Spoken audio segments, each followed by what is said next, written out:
Um,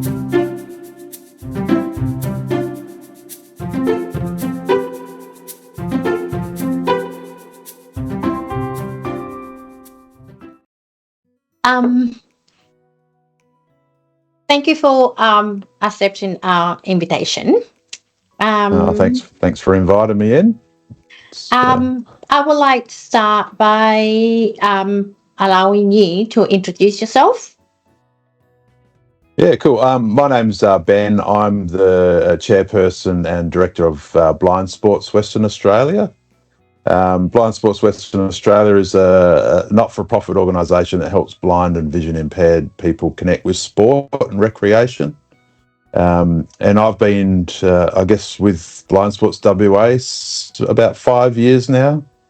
And yeah, we're growing as an organisation, and yeah, trying to make a difference for our community. That's great. So, how many people, you mentioned that it's growing. How many people are now part of the organisation?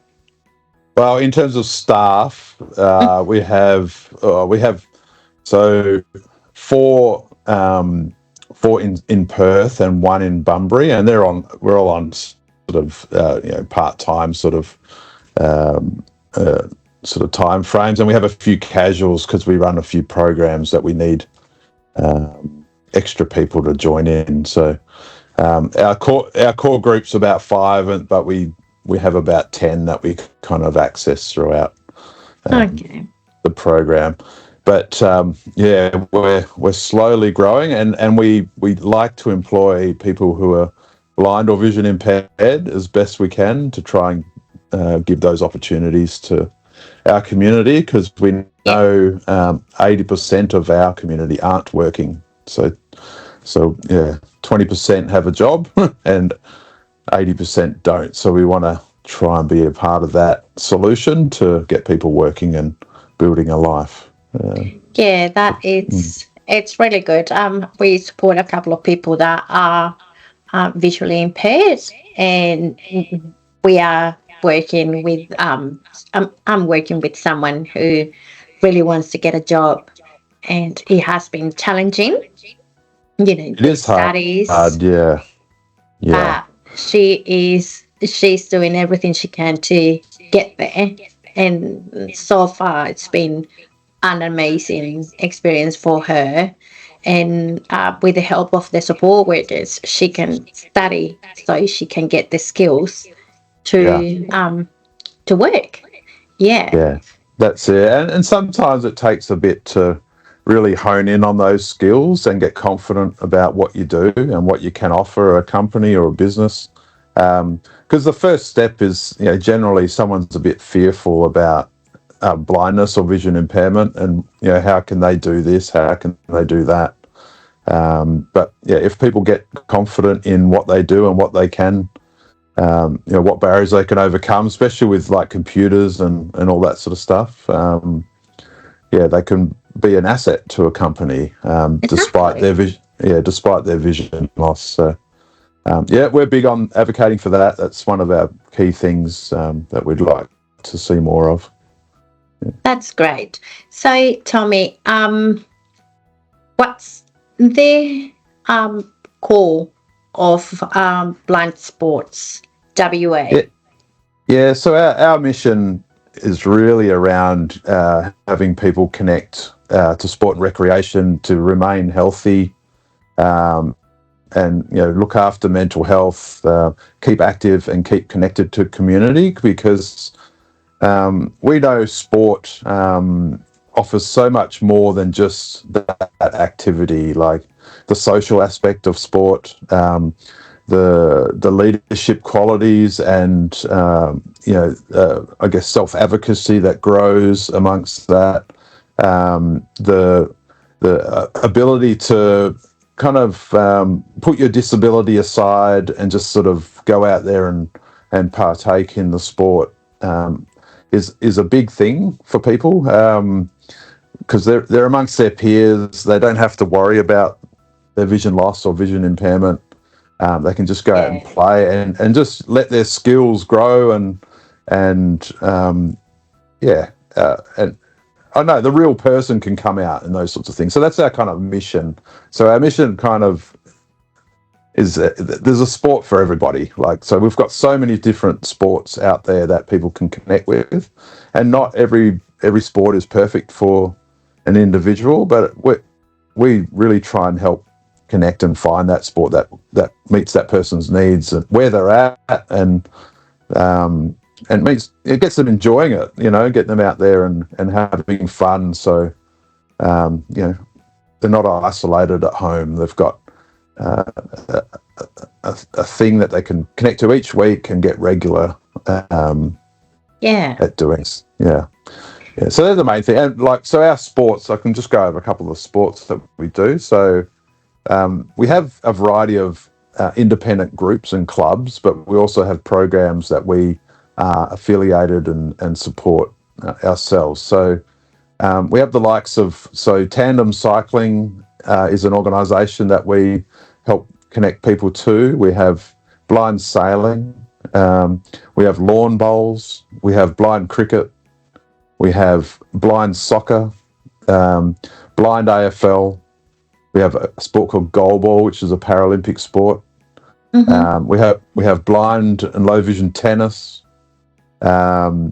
There's what else have we got? I've probably gone through most of them already, but the swish, which is like a form of table tennis.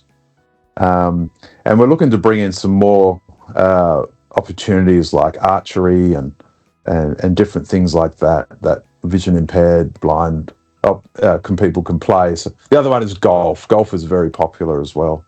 Yeah. We have a couple clubs, and we're trying to insert some opportunities, not just in Perth, but down in the southwest as well. Yeah. That's just to name a few. There's a lot to do. So to people that are vision impaired or blind know exactly the difference, but not everyone knows that you can be legally blind and you can be totally blind and whatever is in between. Can you please explain that so we educate people?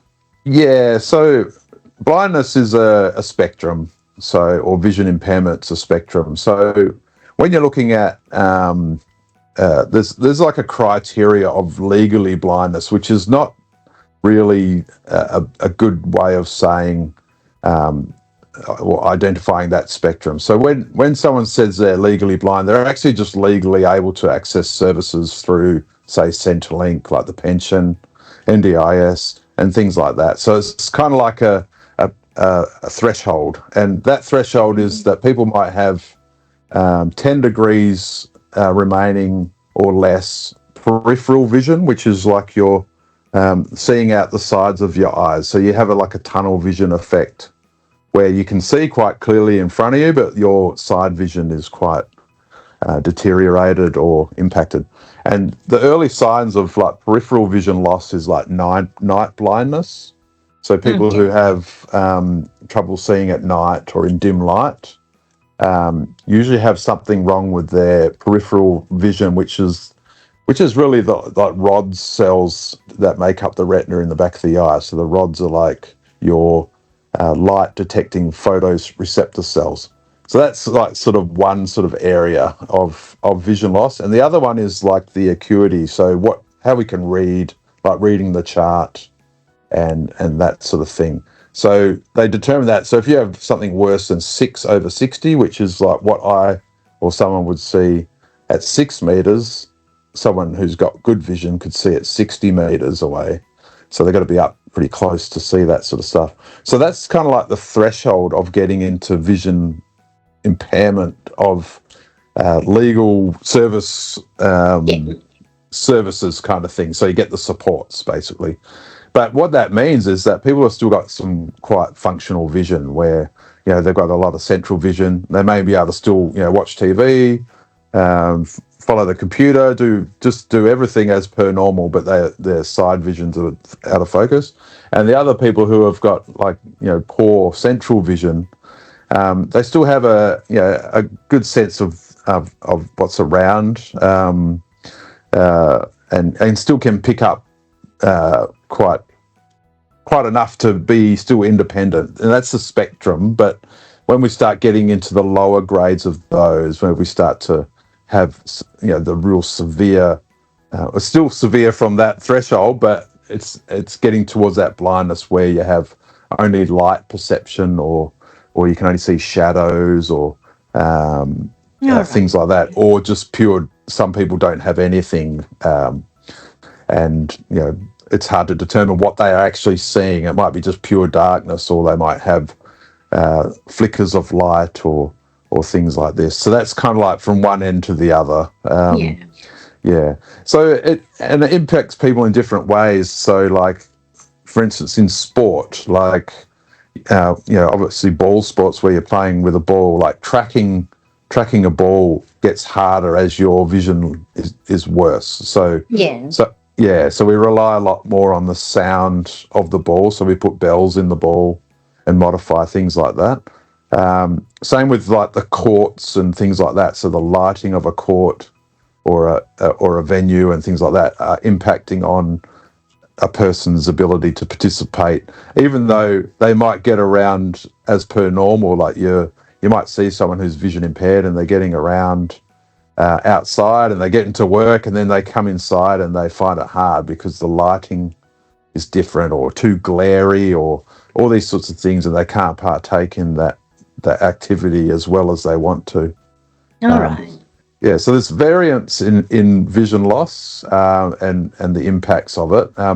Like same with like high contrast, like certain courts. Like if you envision a tennis court, how they've got the blue, and then they've got the white lines. Like it's really kind of good high contrast in where someone would be on the court. But let's say in a basketball court where it's like a yellow court, and you might have white lines, or even like slightly yellowy lines or green and things like that, they start to blend into the court, so no one knows where exactly they are in the activity. So things like that are very important to understand for vision loss and sport, but even in other areas of work. It's like simple things that we used to do at works is for our business would have like a tactile marker identifying where our door is, or you could have a high contrast doormat in comparison to what the floor is. So just little things like that identify entry point spaces and things like that. So I don't know, that kind of tells you a bit of a picture about the complexity of vision loss, but some of the things that you can consider. And myself, I've learned a lot about it, and how the functionality of someone being independent, living on their own, that are vision impaired, the importance of the contrast. It's how to situate in the home, which to put things that allow you not to walk on a wall, or crash into them, like tables and chairs. Exactly. And the pantry, like to know exactly where everything is, and that allows people to live and to gain independence and to keep their independence. So in terms of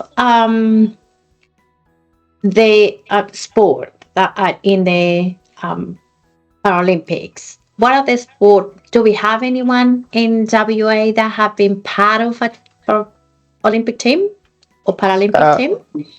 So the two sports that are blind related at the moment is blind soccer and goalball and cycling. So we've got a few people who are champions in the tandem cycling that have been to the Paralympics previously.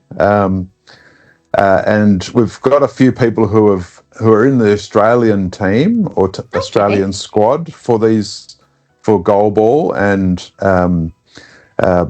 blind soccer, but there is a qualification process that is pretty hard. Like these sports have become really, high quality, like high performance sports where countries like China and Brazil and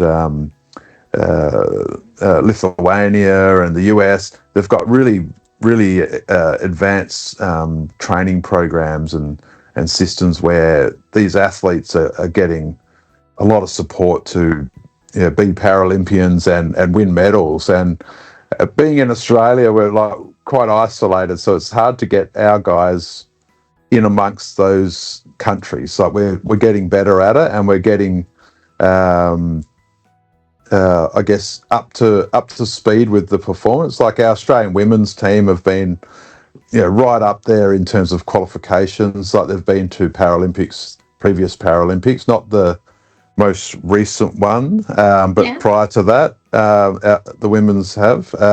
Men have struggled to get to the Paralympics of recent years.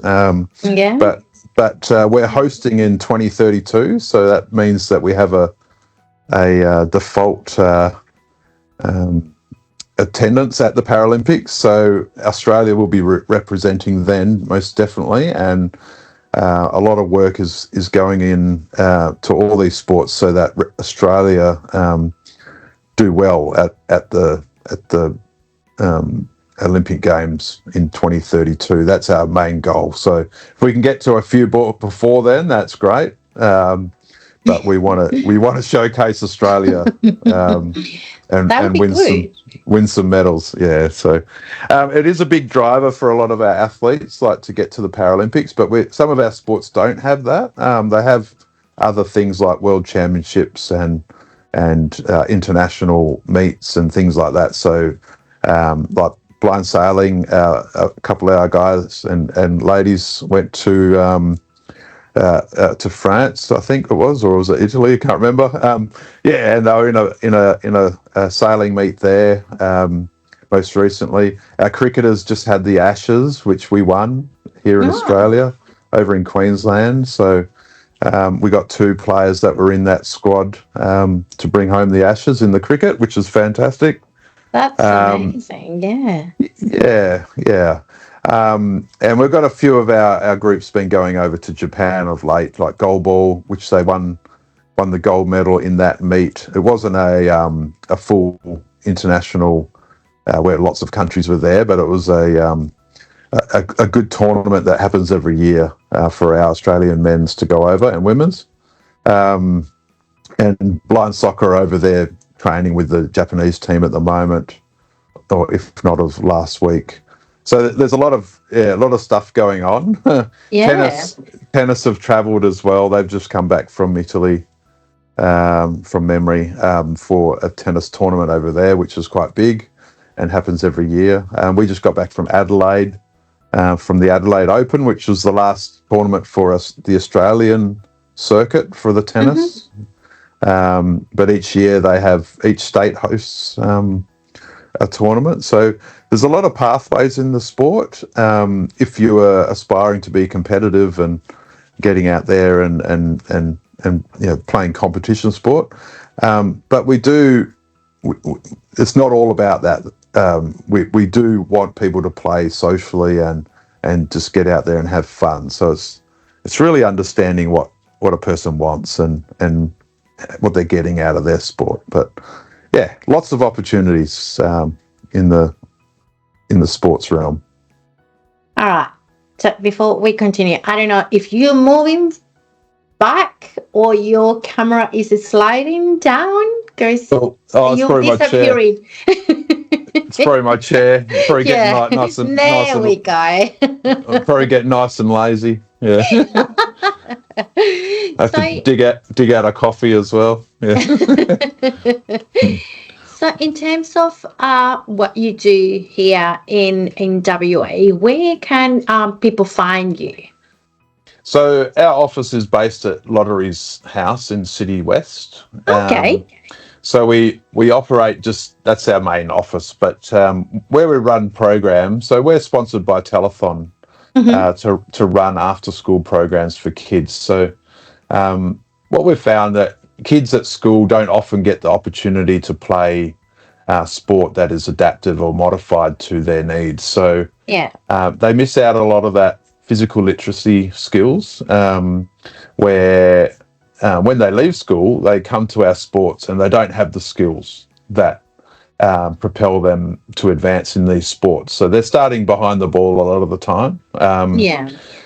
So we're trying to bridge that gap and get people, get these kids, confident and moving around and active, throwing the ball, kicking, catching, doing all the things that other kids are doing, but in a supported environment, and with the modified equipment that we have. So we do that in Joondalup. We do it in Coburn, Mandurah, and Rockingham. So we have four sites that we do. And I lost you there. yeah, so I'm getting a call coming in again. God. Anyway, I think it's gone. No, hang on. I'll Everyone wants to talk to you. Yeah, it's annoying. We'll just take a pause for a second. That's okay. Yeah. You can still hear me, yeah? Yeah. Yeah, cool. So we have the four sites: Joondalup, Coburn, Rockingham, and Mandurah, and we run we run these sites after school. So it's for an hour, around the 4 o'clock to 4:30 to 5:30 sort of time frame. Okay, we're going to put all the information here, the exact addresses for those places so people know where to find them. Yeah. So the easiest way to connect with those sorts of things is through our website at blindsportswa.com.au, and you can register your interest or which site you'd like to try out. And generally we have a sports exercise physiologist running those sessions. So they're very skilled in terms of building that motion and balance and things like that. The skills that we really need to adopt, the fundamentals. So we utilize that, and we also utilize vision impaired volunteers and staff who are well equipped in these sports and share their knowledge on their current sports and how they've progressed through sport. So we've got people of young and old who are entrenched in their sports, and it's always good to share that sort of information. Exactly. So yeah, those sports, because sometimes, let's say we had an episode of this podcast with Rebound W8, the Rebound W8, which is they allow people without disabilities to be part of, let's say, wheelchair basketball team. So in the groups of Blind Sport WA, do you have only people with vision impairment or people that are visually, able? Who are fully sighted or So in general, we are open to anyone who wants to play our sport. So depending on the sports, like for instance, like blind soccer, our goalkeepers are fully sighted, so they act as a coach on the ground as well, but they are playing in the sport.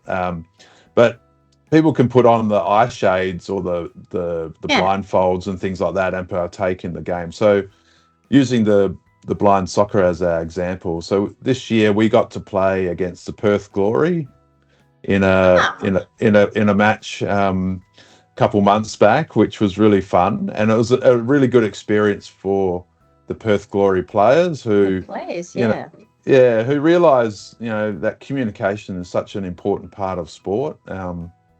Knowing where your teammates are and connecting with your teammates whilst on the field, and blind sports has that's the fundamental of playing sport, because we can't see, we need to talk, we need to communicate and things like that. So these are the skills that really kind of draw out in able-bodied or able-sighted players who really focus in on like there's such a different world, like.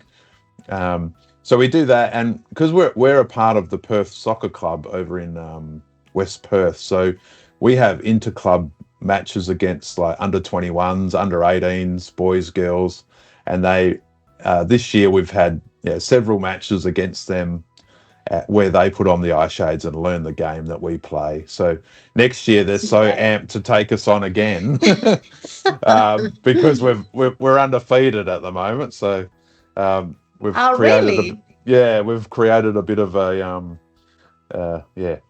bit of a comp where they want to beat us. So That's good. next year's going to be interesting. But I have no doubts that you are also training and getting Yeah. better. So it's gonna be they have to train hard. Yes, yeah. So typically, like cricket, the same thing. People put on the glasses, and we've got different simulation glasses where people can experience different types of vision impairment, and then play the sport under those, and then sort of try the different conditions. So cricket, we got goal ball. Goal ball's played under pure blackout. So everyone who's playing has all got blackouts on. And the cool thing about goal ball, the sport was made for blind people. So the court itself's got all these tactile lines, so you can feel them with your feet, hands, things like that. You know where you are on the court. And the ball is like a medicine ball. It weighs 1.25 kilos, and you've got to throw this ball to get it past the other team down the other end. So you don't cross the court, you just stay up each end, and you act as like 3 goalkeepers and 3 throwers. Like, so you're all trying to propel this ball down, and there's obviously time conditions. So you've got 10 seconds to defend the ball and pick it up and throw it again. So the game gets pretty quick. And in the Paralympics, people throw this thing about 70 k's an hour, so it's quite elite. Wow. At 1.2 kilograms. Yeah, 1.25 kilo ball going 70 k's an hour. It goes really quick. Yeah. And how long is that? How long does the game go for? So that game is like 2 halves of 12 minutes. So you have a stop clock during the game when the ball goes out, but a general game lasts, under an hour of play. It's a great game, and fun. We've had a lot of it's played all over the world, and we host our own Australian championships here. We've had ups and downs in terms of the amount of people coming to play, but we also, we love having people who are sighted come and join us because it's such a physical sport. People are amazed at the extremeness of it, but they love it because it's like, the exercise, the power, like it's like doing burpees like for 24 minutes. Like it's the energy you use, the weight loss, all this sort of stuff. It's really good. Oh, good. And people who are, have other disabilities do like to play it. Like we have a guy who with autism who loved it because he put the eye shades on and he cuts out all that kind of visual noise, and he can just focus on sound, so it's kind of for some people it's relaxing, and it minimizes the all the things that are going on in the game. You can just focus on a couple things, so it's that's one of the great sports of blind and vision impaired, but there's so many others. Definitely I will go to Joondalup and have a look. Enjoying a game because it sounds it's really it sounds really fun.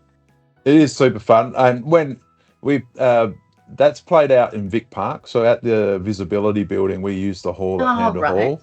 So that's played on Saturdays and Monday nights at the moment. So that the season's winding up now, but kicks off again in the school term next year.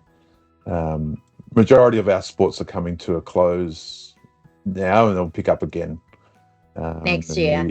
In the new year. Yeah. Everyone's gearing up for Christmas. Yeah. I love Christmas, so and most people do. So it's a very nice time of the year.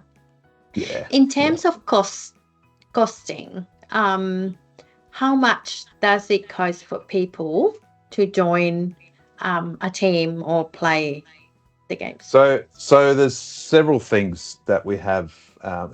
We keep it pretty low cost because we know majority of blind, vision impaired people aren't working. They're on a blind pension of some Exactly, which is sort. not So too high. yeah, so we keep it very, very low as much as we can. So in general, so I'll go through the sum. Like for our kids program, after school kids, it's generally $40 for the term. Oh, wow. Uh, so $40 will give you like eight sessions of activity. So it's pretty cheap. Most of our club sport membership to the club is pretty cheap. You know, like anywhere from like $25 to $35, $40 sort of thing to be a member. Yeah. But some of them might have additional fees for like I don't know, equipment, some of the program, additional things. But in general, to join the club and be a part of the sport, it's quite cheap. So yeah, you're not out of pocket like a typical, say, NDIS program. Does that make sense? Yeah. You know, some of the activities you can use your NDIS fundings for, community participation Yeah. and things like that. So yeah. But Blind Sports WA is not a registered NDIS provider. We just provide programs that are tailored to and specific to people with disabilities, i.e. blind and vision impaired. So because it's a specialised coaching model, people can use their NDIS to do that because the skills and capacity building of these programs are quite in depth. And specific to those disabilities. So there's always a good positive outcome from it, from joining these sports. So yeah, reasonably cheap. The only thing is when you get into competitive sport, there is like, you know, you're traveling over east, you're traveling to tournaments. So there is those sorts of things that can become costly. They do try and keep it as low as possible. So, for instance, there's these programs that they have developed where it's like a cost-sharing thing. So people who, let's say you've all invited to a program that's hosted in, say, Adelaide, and you know people from Victoria, Queensland, New South Wales, and Adelaide are all attending. They kind of share the costs out, so the flights are kind of cost shared across everybody, so it keeps the prices down. So there's all these sorts of techniques of trying to keep participation available, and a lot of other sports should look at that model to make sure there's it's shared out, because flying from Victoria to Sydney is like under $100, but for us it's like $600. It's just ridiculous, so things like that. But most teams, when they are in a competition sort of level, they do fundraising too. Not everyone has the money to go and travel around Australia, or let alone overseas, to go and compete. Yeah, exactly. Yeah, it's tricky, and where we live in Australia, like there is a international gap between us and them kind of thing to get to all these tournaments, so it can cost a bit. But if you're dedicated and it's your life, like all sports, able-bodied, everyone has that same sort of hurdle. Exactly. For us, yeah.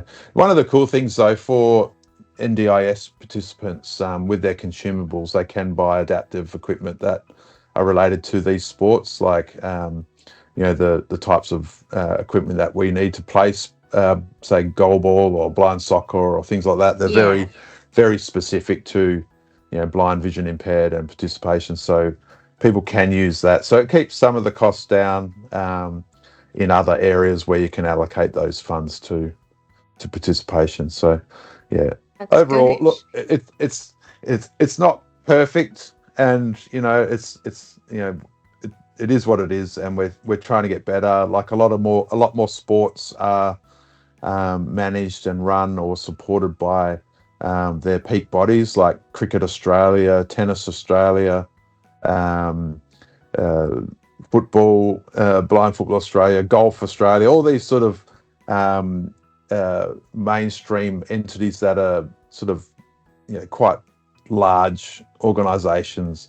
They've adopted a lot of these sports and put them under their wing, where they've the funding and sponsorship and things like that are coming through for athletes at the high level. So for those who are aspiring, there's a lot happening in this space where top athletes are getting supported to represent Australia, which is fantastic. Exactly. So you does the organisation do any fundraising or big event throughout the year? So Blind Sports WA, we have our annual awards night, which we do as a fundraiser as well. So it's always fun. We usually hold that at the Perth Soccer Club every year. Okay. So it's a big dinner. We award all our top athletes or our nominations and things like that, from volunteers to organisations to athletes and things like that. So it's a good acknowledgement. Yeah. Usually around September we do that each year.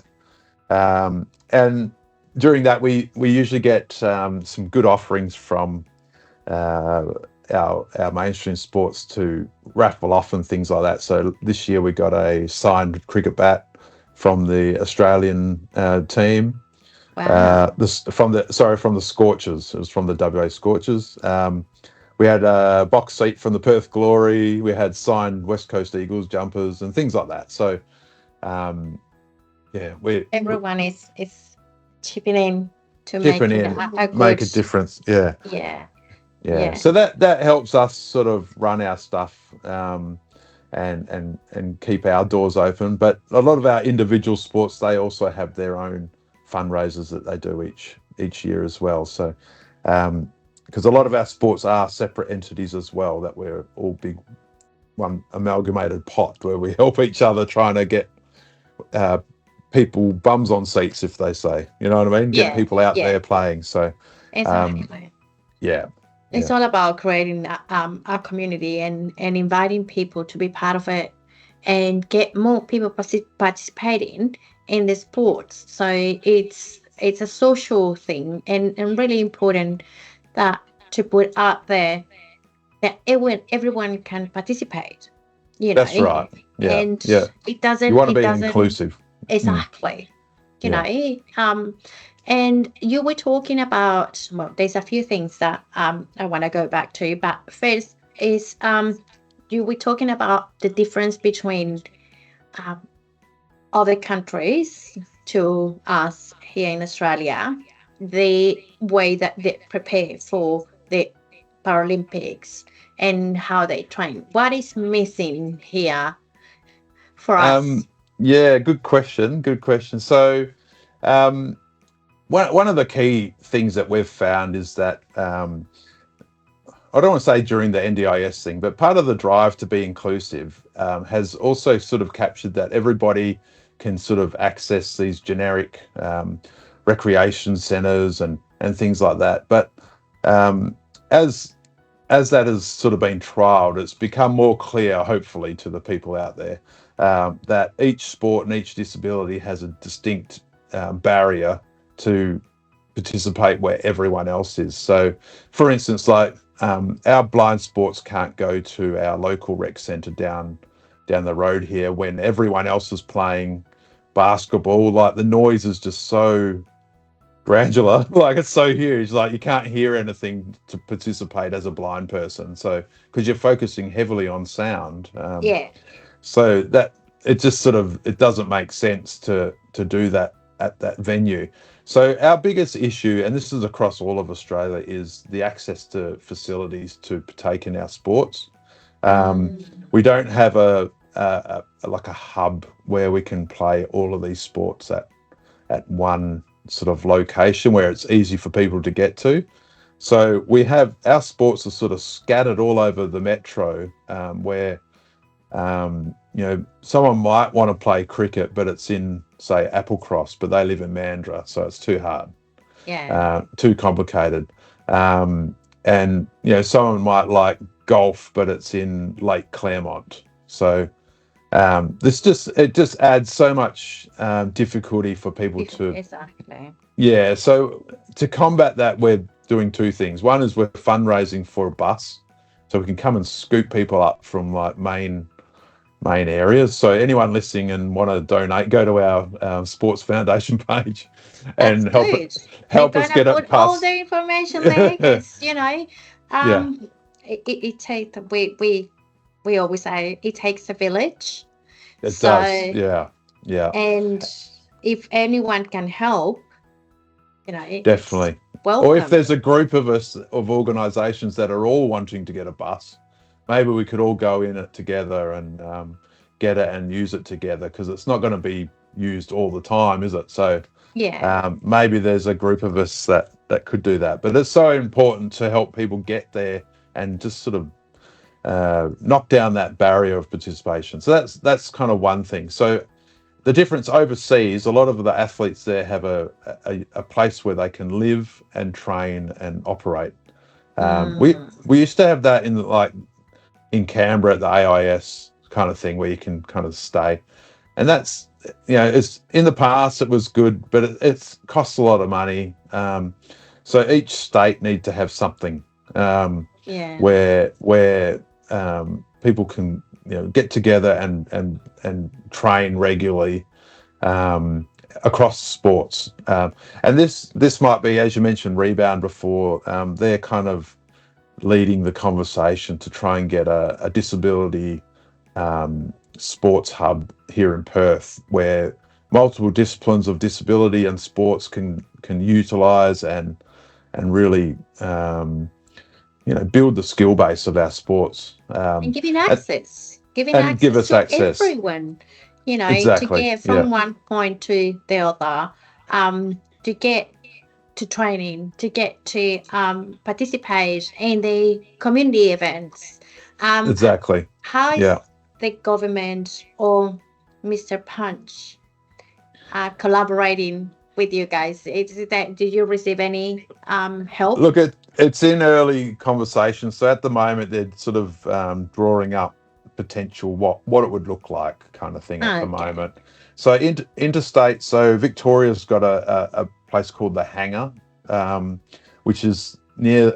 I think the Essendon Football Club use it. So that's like a multi-purpose sort of venue where they play blind soccer, goalball. They do all, and it's just a place where they can all go to, and they can host athletes from interstate to come and join in and partake there. I know Sydney, they've got a hub that I think they launch next year. Mm-hmm. And I think Queensland also doing one. So Oh, Perth, we Perth needs to come along to the party, and give all our athletes and sports lovers an opportunity to play their yes, sports. actually. Yeah, It's yeah, about having the opportunity to do that. yeah. So, And look, I think what people do miss is that having a sports facility is not just about the sport. It's about, look at all the possibilities that could add. Like, for instance, like you could have a lunch bar / coffee shop that is run by people with disabilities. So again, you're building capacity of people, and you're running your own community sort of thing. You could have multidiscipline services as part of that organisation, from physio to exactly. exercise physiology, OT, all that sort of stuff built in, where they've got all of that sort of services surrounding a sports complex for disability. It just makes perfect sense, and it just also could be so sustainable in that sort of frame of Yeah, mind, So exactly. something to look Because forward to if they pull the trigger.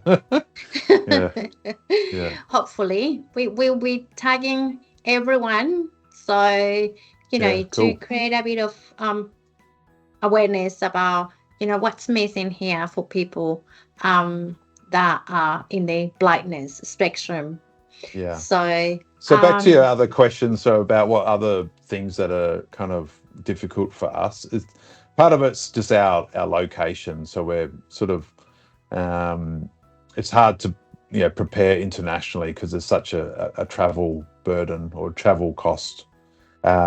So, for instance, like if you're in Europe, like it's easy to duck over to several countries and just Yeah. keep playing at that high level, and things like that. So we have similar. Sim, sim, Call me again. Sorry. I can, Sorry, they, yeah, it's all right. someone called me again. Yeah. So it's just difficult to jump over to another country uh, and regularly play like other countries are doing. But that has its difficulties, but it also has its benefits too. So like if we are well prepared and things like that in our sports and have the skills, other teams don't know what we're about. So there's a bit of that too. So yeah, Exactly. yeah, yeah, Exactly. So the information and people having access to the information and go yeah, and try and get involved. It's not only with the blind sports, it's with every organization that helps people with disabilities to get in the community, access the community, to create communities where they feel, part of it, yeah. and they feel the same, because that it's one of the main things. They don't feel, as you were saying, ashamed of being, Yeah. blind. Or Yeah. Or you don't have the same starting point. Like everyone can just nip down to the gym or nip down to the the local basketball court.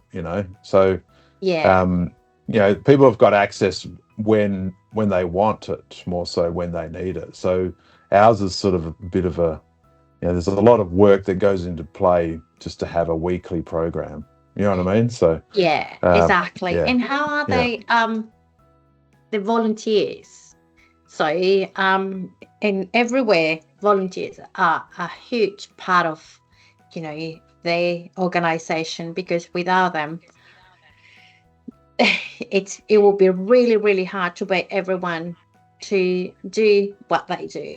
So, how Yeah. can someone become a volunteer? Do they need anything specific to be part of it? So yeah, to become a volunteer, you can register your interest through Blind Sports WA. So we have a kind of intake process and where we can kind of introduce whichever sport they're more interested in volunteering with. Mhm. You can go directly to those clubs or groups if it's something more more direct that you already know about. So that's one thing. We tend to we want to see the working with children checks, uh, police clearance sort of thing for Yeah, volunteering usually. So that's like your stock standard, yeah, things like that. We're introducing a lot of sort of toolkits with how to work with blind and vision impaired participants. So um, in the future, we'd like people to go through those sort of toolkits as they volunteer. So we'll have sport specific ones. At the moment, we're doing tennis, blind football, and golf. And we have this overarching toolkit which talks about the different types of blindness and vision impairment, communication, sort of, what to take note of on how you communicate with someone. Like, for instance, you can't tell someone who's vision impaired, come over here or go over there, or they just have no reference to those sorts of things because exactly. you might be pointing somewhere and it just makes no sense. So it's just being mindful of all these different things that are community. And when you're helping to coach someone or instruct somebody, it's very important to be descriptive and things like that. And sometimes it might mean that you're going to ask for permission to tactile grab their hand and put it in the position or do the movement that you need them to do. So knowing these approaches is really just important. It's just fundamentals of working with blind, vision impaired people. And we kind of introduced a lot of the sports, some of the adaptive equipment, how things are modified and things like that. and some of the rules of different sports and things like that. So as we move along, we'll have toolkits for all our sports, and a knowledge base out there so people can volunteer with some confidence. That's Is the good. idea. That's amazing. That, as I said before, we're going to put all that information there. We're going to create a link to your website so everyone can access the information easily. So one of the Fantastic. things that it's very, very important in that CNET, and involves NDAS. You have mentioned NDAS a few times during our conversation. And so tell me, Ben, how because NDAS is changing a lot has changed a lot in the last 2 months. Yeah. But I see how important the technology and assistive technology that NDAS funds for people that are vision impaired. So I've seen how it helps to people to get to be independent, to do more stuff at home and outside because of it. But what it's from a blind person, what's your opinion in that? Look, I think with the changes, a lot of the stuff that blind people and vision impaired people need won't be affected as people. So like, let's just go through some, like, in terms of mobility, a lot of people use canes. So you've got different types of canes. You've got a long cane, which is like for outdoor sort of use. You have a ID cane, which is more to sort of help people understand that you're vision impaired and sort of help you with steps and things like that. But usually someone with an ID cane, it's a bit more discreet. But the big cane has a big ball on the end for that, things like that. So guide dogs, all those sorts of things are still are fine. Technology around mobility, so things that help you get from A to B, often still funded. Like there's a thing called Stellar Trek, which is like a GPS mapping device for blind people to help follow road maps and things like that, so they can get from A to B. It's got a camera in it where you can take photos of things and it can describe what it is or whatever, things like that. So there's all those and there's plenty of phone apps that do similar things, but not everyone's capable to use the phone and things like that. So mobility is a big thing, and we find that mobility is a big part of sport and recreation. So you got to get there. It's building confidence in your mobility, walking around, balance, all that sort of stuff. So accessing all your allied health to keep your balance. It's quite a tricky thing when you lose your sight. Your balance seems to go. It feels like you're walking on a tightrope a lot of the time. So a lot of those sorts of things are important. Mobility instruction. So all those sorts of things are fine. You've got tactile things, so things that you can help to label things, label equipment, all those sorts of things, braille labelers, things like that. So devices such as like Victor Reader, they're all like book streaming or podcast streaming service things, where you can upload different media and it helps read it out to you and things like that. So there's all these different things, screen readers for computers. They all play a part in being connected to community. So emails, all this sort of stuff. So NDIS is still playing a big role in accessing all that equipment. So look, I wouldn't be too concerned. Usually, no, I don't think so. Because Yeah. it's related to the disability, but I was pointing more the importance of the assistive technology and where to find more information about, because there's a lot of stuff that you can get, like a keyboard for your computer that are bright yellow with black, High letters. contrast, yeah. Big letters, Exactly. yeah, Is yeah, exactly. So calculators, yeah. I've seen cards, to play cards that are really big. Um, There's the mountains of things. There's a thing called it's like a sonar device. It's called a mini guide. So you can have that in your hand, and it sends out like this sonar signal, and it vibrates when there's something in your way.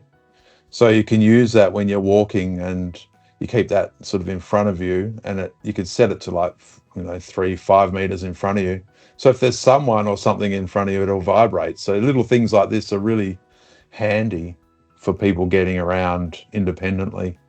Um, there's another cool device. I'm not sure if you've seen it, but they're called the Meta Smart Glasses. They're made by Ray-Ban, and why these are really good is that they have a camera built in, and mm, you can connect WhatsApp or Messenger, and you can give someone access to the camera and be your eyes. So they can help guide you around through the use of your camera that you're wearing. There's another app called Be My Eyes, which is now partnered with Meta smart glasses, so you can access those services through the great. glasses. Yeah, and give volunteers access to the camera and just guide you around. So they're really handy for where you get off a bus and you say, "Oh God, I don't know where I am." Say, "Hey Meta, be my eyes," and it will just call a volunteer, and then they can help guide you where you need to be. So there's so many things out there that make things more accessible and get you on your way. Yeah. Yeah, like Vision Australia, Visibility, they all have their shops with devices, but there's other mainstream sort of things that are becoming more accessible. So yeah, don't always just look at those shops. There's other ways Exactly. to Yeah. make things possible. Yeah. Yeah. Mm.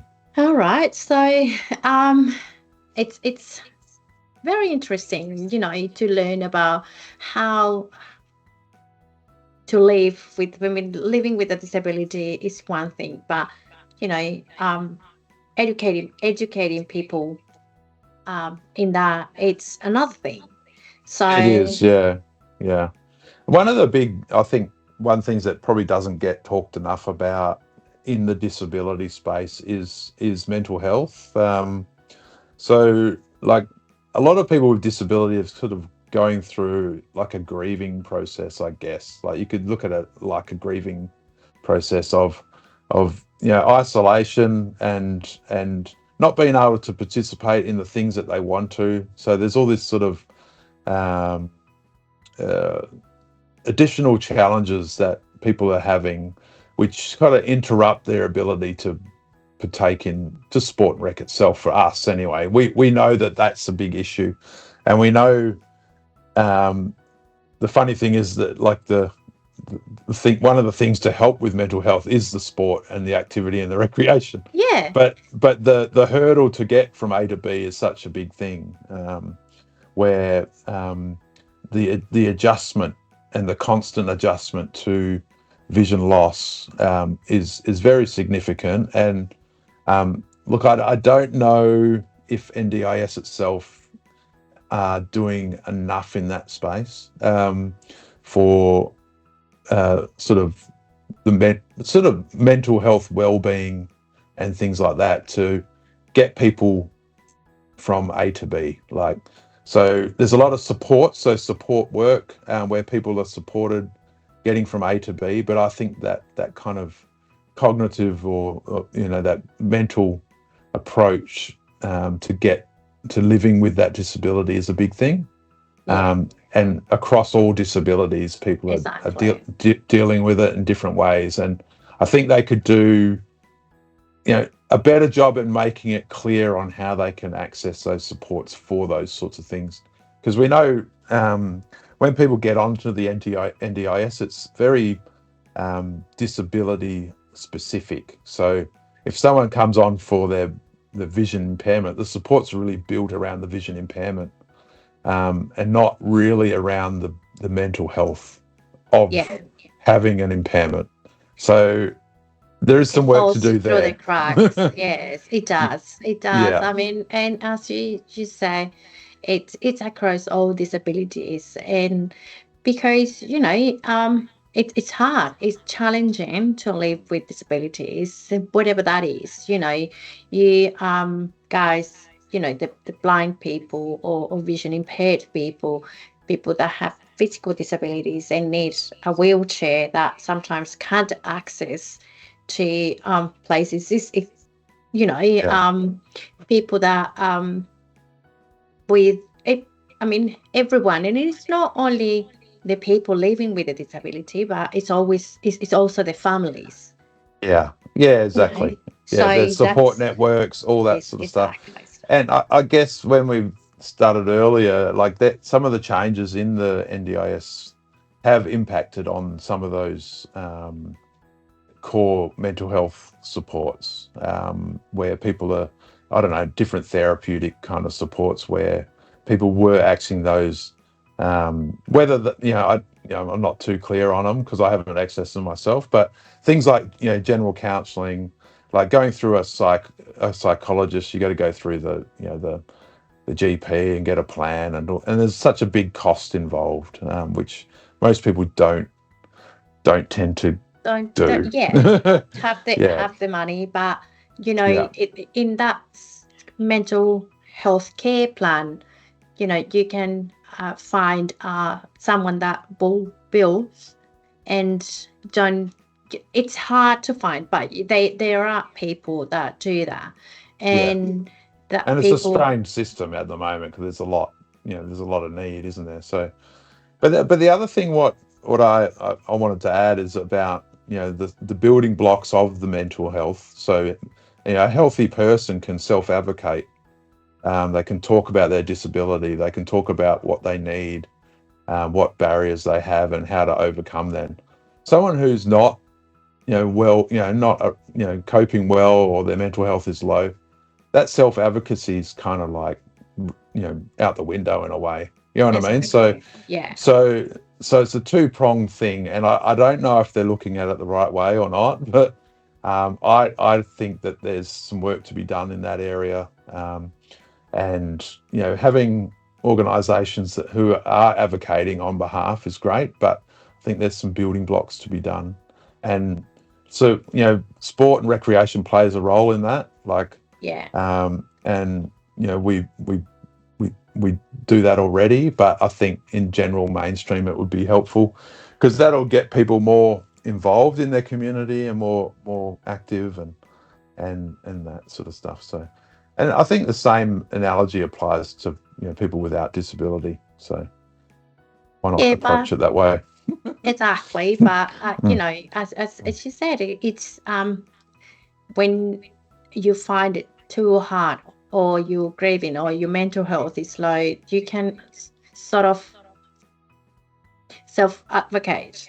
Yeah, That's why it's that's why we do this podcast, yeah, to yeah, teach people, um not to teach, to educate people about the difference mainstream and organizations, non-for-profit organizations, um what is available there. Let's yeah, say we've done one with men's talk. It's mental health for men, you yeah, know and they have groups, and you know really accessible. They um they they, they actually help people with the mental health through yeah, talking, activities, going to the beach, doing stuff.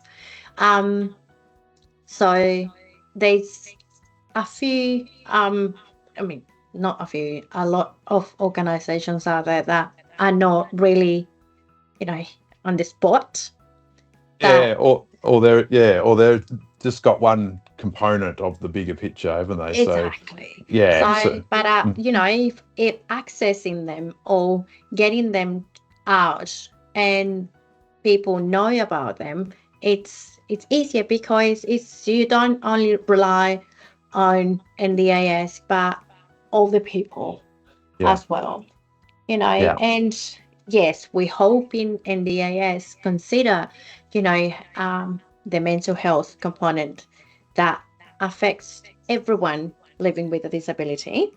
Yeah. Yeah. Um, but that's, you know, that's Yeah. a big call.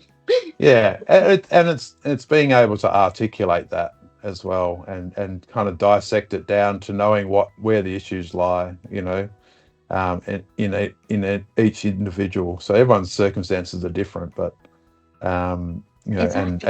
and support networks are different. So people will ask for different things, but yeah, it's like I know, like with blind and vision impaired people, when there's a level of acceptance of their sight loss or where they're at with their vision, and part of that is, they're among their peers, like other people um, who are going through the same thing, things like that. They develop this level of acceptance and they kind of move forward, and just absorbing all the supports, or absorbing all the the things that happen when you lose your vision. But for someone who's not often accepting it yet, they'll tend to isolate themselves, or try, continue to try and do the things that the vision's not letting them do, or trying to Mm, fit in, or you know what I yeah, mean? Yeah, trying to do the things that sort of, yeah. yeah, So I don't it know. is. So we try and make that part easier, but it's still difficult. So yeah, And talking about it, it's the starting point. that's right.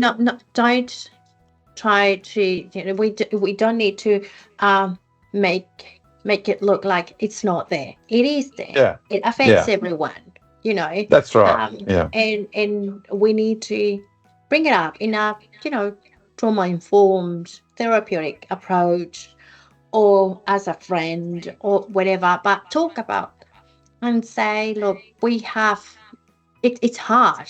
It's yeah, hard, but we can, and we want to do it. yeah, yeah. So Uh, it's getting to know what's available. It's getting to know that GP can also refer you for 5 sessions of on an OT, yeah, or um, a physio, or a podiatrist, because yeah, those are things like a podiatry. It's things that a vision impaired person can't do, because it's you can do it. yeah. That's right. Yeah, yeah. There's plenty of capability out there. It's just, getting out there and do it. That's what I think. And Yeah. yeah, and every step forward, like you're getting closer. Yeah, and I don't know, like it's it's one of the things that I like is that, it's a saying that I've said. I've probably said it to death, is that if you don't take the time to design the life that you want, someone else will, because you'll, by default, you'll be following everyone else or doing what everyone Uh-huh. else is doing, and for some reason you're not going to like it, because it's so, Exactly. yeah. So like, if you could, if there's anything to take away, like, go out and find what it is that makes you, really tick, things that really make you, you're bright, make you live life, make you happy, and find that pathway that is yours, and it's ringing true to you, and go for it. You know what I mean? But if Yeah. you don't make that choice to design it and work towards it, then by default, unfortunately, the world will decide it for you. So if you're Yeah. sitting around home not trying to get work, you'll be doing appointments at the job network, or all these sort of things that are just annoying. You know what I mean? So so like, there's a backlash. You know what I mean? So like, Yeah. take that as like, okay, I've got to find my way so that I can get away from all these other things that I don't like. Exactly. The first step is always the hardest. That's right. Yeah. But once you do it, there will always be someone willing to help, willing to Yeah. assist, someone Yeah. to. So yeah, that's Yeah. that's the message for today, apart of everything else that we've talked about. Yeah. We've And crossed a few bridges and we got here. yeah, Yeah. yeah. Yeah. I wanted to thank you. It's been really insightful and it gives, everyone who doesn't know much about how it is to live with vision impairment, how to, it is hard as any other disability, but you don't have the side component. So, It's um, yeah. Go after your goals. Yeah. Thanks so much for having me, and let me tell you a little bit about what we do, and try to help others just to step forward and go for it. yeah, And if anyone out there listening who wants to connect with sport or volunteer or just be around positive people who want to just do stuff, like reach out to the Blind Sports WA, and we'll get you connected into the family, I guess. Where yeah, yeah, that's where we're playing sport, having fun, and supporting each other on their journey. That's great. That's great. Thank you so much, Ben. No worries. We'll make sure that we put all the information there and make sure that we share it with everyone, especially with people that are able to help, especially with transports, which Yeah, I gather that it's the most challenging part, you know, yeah, and then help more people to get to the places where they can play sport and be part of our community. yeah. Okay. Exactly. Thank you so much again, and pleasure to be on the pod with you. Thank you. Thank you, Ben. I'll let you go now. No And worries. yeah, I'll talk to you soon. Talk soon. Thank you. See you then. Bye. Okay. Bye. Bye. Blind Sports WA is a not-for-profit organisation dedicated to empowering people who are blind or vision impaired through sport, recreation, and active living. Whether you're trying a sport for the first time, chasing competitive goals, or would like to support our goals, there's a place for you in our community. Our flagship program, Let's Get Visible, runs after school and during the school holidays in Mandurah, Coburn, and Joondalup, providing accessible sport, fun activities for children aged 5 to 15. For young adults, HiVis offers the chance to build confidence and make social connections. We also support adults young and old to explore or return to the sports they love, working closely with clubs and sporting bodies to help make their programs more inclusive for everyone. Get involved, stay active, and discover what's possible. Your generous donations can help transform the lives of people who are blind and vision impaired in Western Australia by giving them an opportunity to increase their confidence and build the skills that are pivotal to their development and life experience. Please help us by making a donation via the Australian Sports Foundation. To donate, volunteer or join, contact Blind Sports WA on hello@blindsportswa.com.au.